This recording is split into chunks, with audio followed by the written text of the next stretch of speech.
खुलुमबाय गोजोन फुंबिलिनि गासैबो बड'लेण्ड बुब्लिनि अनसायगिरिफोरखौ बरायग्रोबाय। दिनै 4 एप्रिल मंगलबारनि फान्जामुथिखौ फरायथिनो लादों आं गेवरां हाज'हारिया। फान्जामुथिनि गिबियाव दं मेष राशि। गोसोआव गिनाय सोमजिखांनो हागौ। गिनाय मेवनायजों मावनो लानाय खामानिया फेलें जानो हागौ। बृष राशि। जायखिजाया खामानि मावनायाव एना एनि जानायनि मिजिं दं। सोमोन्दो गावस्रालायनो हागौ। मिथुन राशि। नोंथाङा सोरजोंबा एना एनि जानाय दंब्ला नोंथाङा सांग्रां जानाया मोजां, मानोना नोंथांखौ सुथुरा खैफोदाव खोख्लैनो हागौ। कर्कट राशि। गावनि अनसुला एबा अनजालिनि सायाव सन्देह सोमजिगोन आरो गोसोआव गुद गुद सानफ्लांबाय थागोन। सिंह राशि। नोंथांनि आंगो थार लोगोआ अरायबो नोंथांजोंनो जायखिजाया खैफोद आफोदाव गसंथेफागोन। कन्या राशि।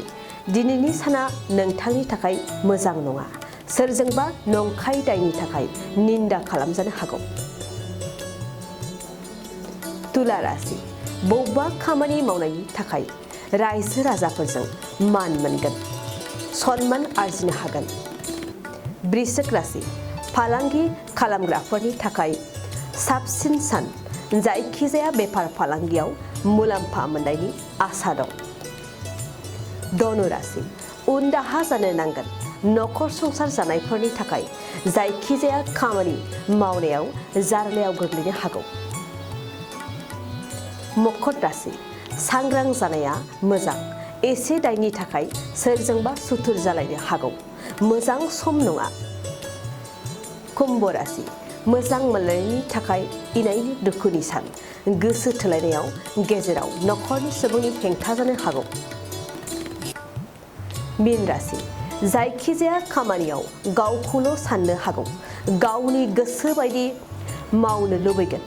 गोसोआ अहंखार जागोन। दिनै सानसेनि राशि फरायथियाबो एसेनोसै। आसा खालामो नोंथांनि दिनैनि साना मोजाङै मोजां थांगोन। बेखौ बड'लेण्ड बुब्लि नखरनिफ्राय मिजिंथिबाय। गोजोन्थों। 2023-24 सोलोंथाइ बोसोरनि थाखाय गोदान मुं थिसननाय लानानै फैदों बड'लेण्ड एकाडेमि सिनियर सेकेन्डारि फरायसालिया।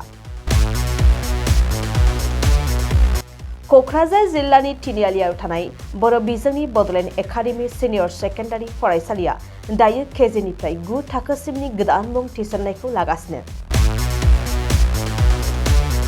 बड'लेण्ड एकाडेमि सिनियर सेकेन्डारि फरायसालियाव गुनगोनां सोलोंथाइ होनायजों लोगोसेयैनो नोंथांमोना बे फरायसालियाव थानाय जानायनि हस्टेल खाबुखौ मोननो हागोन। बेजों लोगोसेयैनो बे फरायसालियाव एक्सट्रा टिउसन आरो इंलिश स्पिकिं कर्सखौबो फरायसाफोरनो होनाय जायो। गोसो गोनां फरायसाफोरा मुं थिसननायखौ बाङाय बेसेनावनो मोननो हागोन।